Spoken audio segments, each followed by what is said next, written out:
Our first stop is Istanbul, a city of nearly 16 million people. It is dense and rich in history, culture, and character. Our home for the next 11 days is in a small apartment near Taksim Square.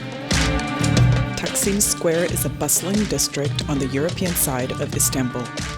As a side note, the Turkish language is really beautiful, but very difficult to learn. Now I'm about to tell you the names of some places, and if you're watching this and you speak Turkish, I sincerely apologize for mangling your language. Taksim Square is in the Beyoglu municipality, where you will see lots of new and remodeled buildings, alongside monuments and historic buildings.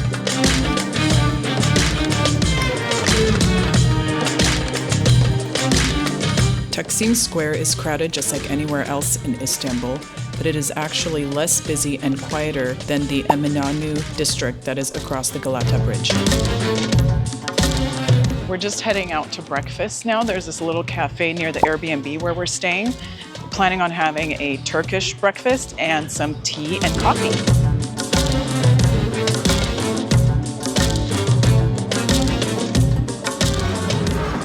Are you gonna put sugar in it?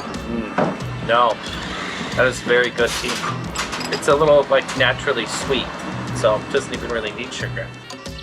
Turkish breakfast, also known as kahvaltı, includes a variety of bite-sized delicacies.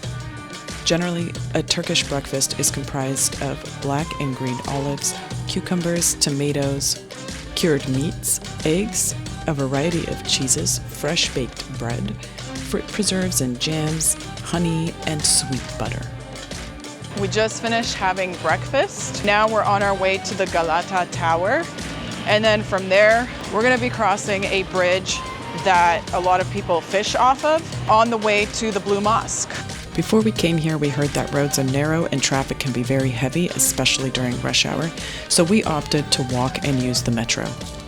Also, as a unique side note, cats are absolutely everywhere in Istanbul. People take care of them, build houses for them, and put food and water out for them. They are all very friendly and lovely to run into.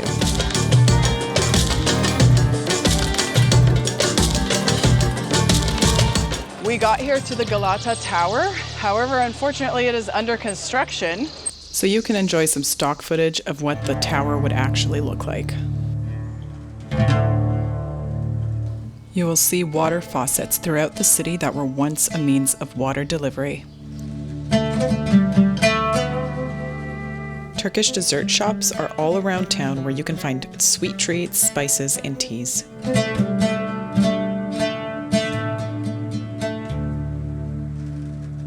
We got some tea samples, but I'm not a huge fan because they were powdered teas and it almost tastes like dissolved, I don't know, Kool-Aid or something. It's interesting. Here you go. Should we try it at the same time? Oh, too late. What do you think? No, you don't like. What is it? It's almost like lemon and ginger. I don't like lemon or ginger. It is good. I remember eating these as a kid. Yeah? Yeah. You ready for the next one? Uh-huh. This one is the coconut one. How is this one? Oh my gosh. It's almost like a marshmallow, but not as sweet. Very mild flavor. Coconut. You like that one, don't you? This one is excellent. Is it good? It is. Like a strawberry gummy. Nice and chewy. It's like a marshmallow on the outside and a strawberry gummy on the inside. Next we have a pistachio Turkish Delight. You can really taste the pistachio. Not too sweet. I can see how you could eat a lot of this. This one is really good.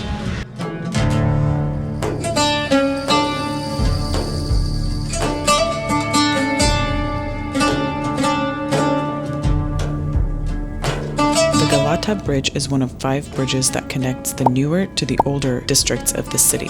In the early 1900s, the waters in this area were heavily polluted due to shipyards and factories, but in the late 1990s, a huge cleanup project took place, which eventually restored marine life. Hundreds of fishermen now regularly line the Galata Bridge, awaiting their catch while enjoying the serene view that allows for respite from the hustle and bustle of the dense city.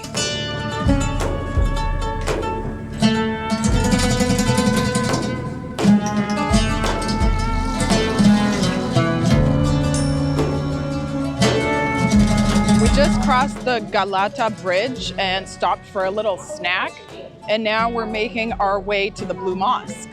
It looks like in order to get there, we're actually going to go underground through a little market here.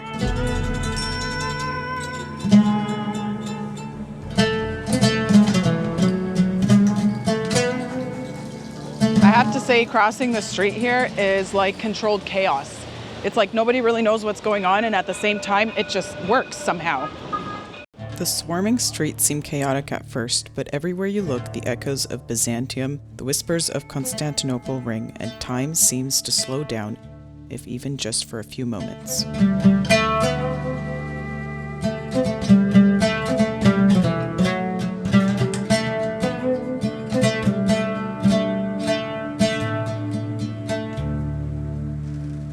We finally made it to the Blue Mosque and Hagia Sophia, but the line to get inside the Blue Mosque was so long due to the crowds, so we decided to ditch this attempt and try it again another day.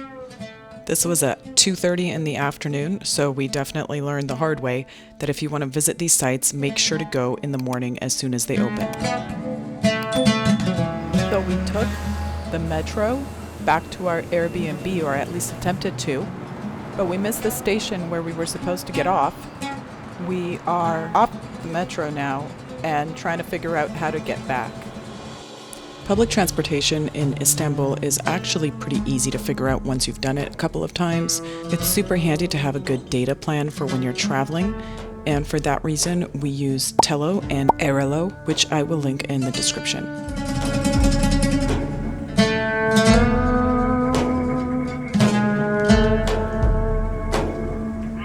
Stay tuned for our next episode to see our successful trip to the Blue Mosque and Hagia Sophia.